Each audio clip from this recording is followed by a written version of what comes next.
I have come here to chew bubblegum and vacuum seal some ammo, and I'm all out of bubblegum. Like that.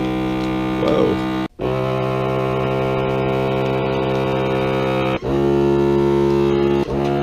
Oh yeah. There we go.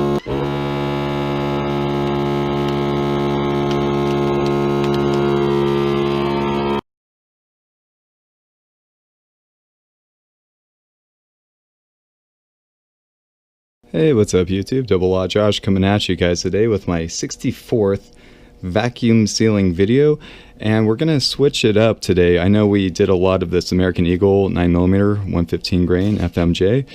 Today we're gonna switch it over to the 7.62 by 51 made by Federal, the XM80C box of 20 149 grain FMJ, as you see in front of you.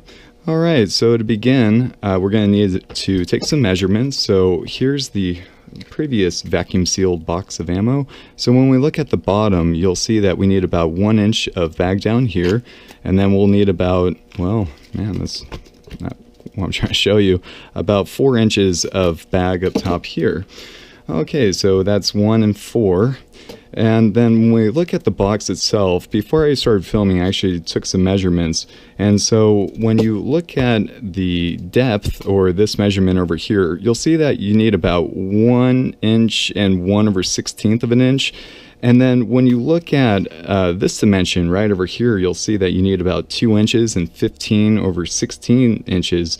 So if you round up to 3 inches on this side and round down to about 1 inch on this side, you'll see you'll have about 4.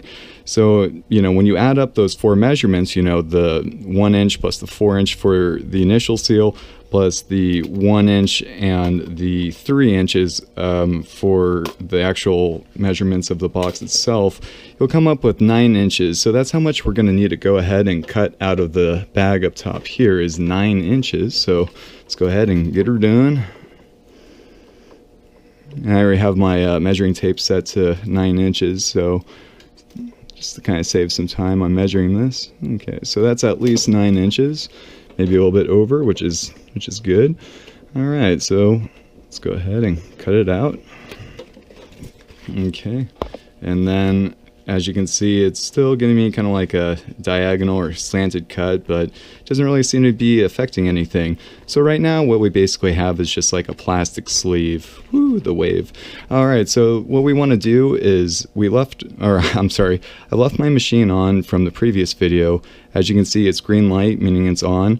The next thing is we need to seal off one end of this sleeve to make a bag. So I'm going to press seal. You'll see the red light of death, as I call it. And then when you look at the sleeve itself, you see how it curls down? That's the way we're going to go ahead and insert it into the machine here. So let's go ahead and do that.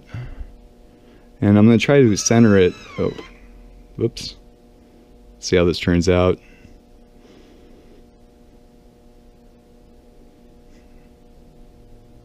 I think I'm getting a little too distracted talking sometimes on here. Okay, let's see how that, yeah, you know what? I think I'm going to roll with it. Yeah, looks nice and even. Yeah, you know what? Let's go ahead and roll with it. It kind of looks like that might be some kind of blemish. I don't think I've ever seen anything like that before. I don't know. I'm not going to trip.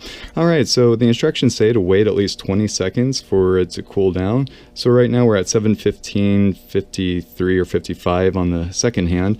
And while it's cooling down, I'm going to go ahead and get a sticky note ready with today's date on it, which is the 8th of January, 2018, of course.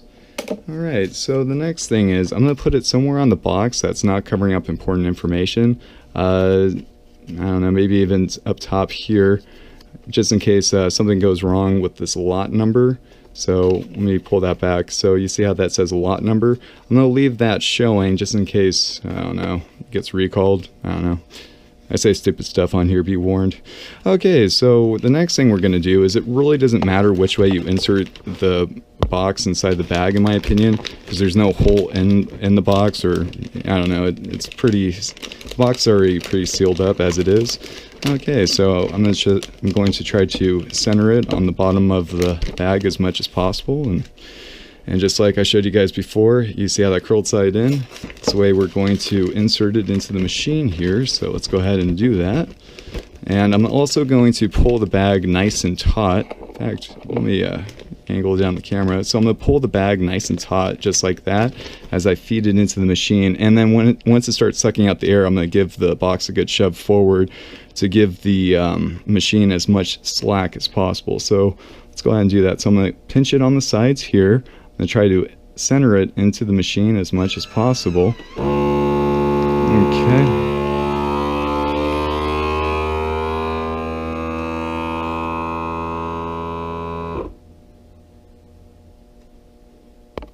Okay, it's still working its magic.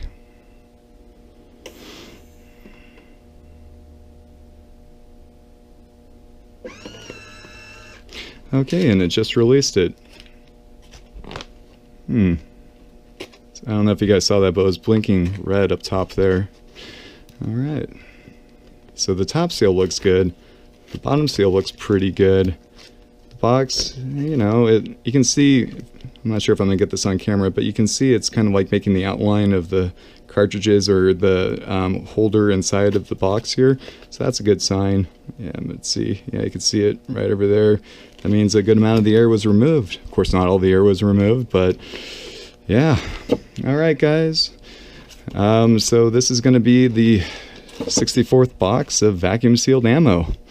All right, as always, thanks for watching, subscribing, and have a good night.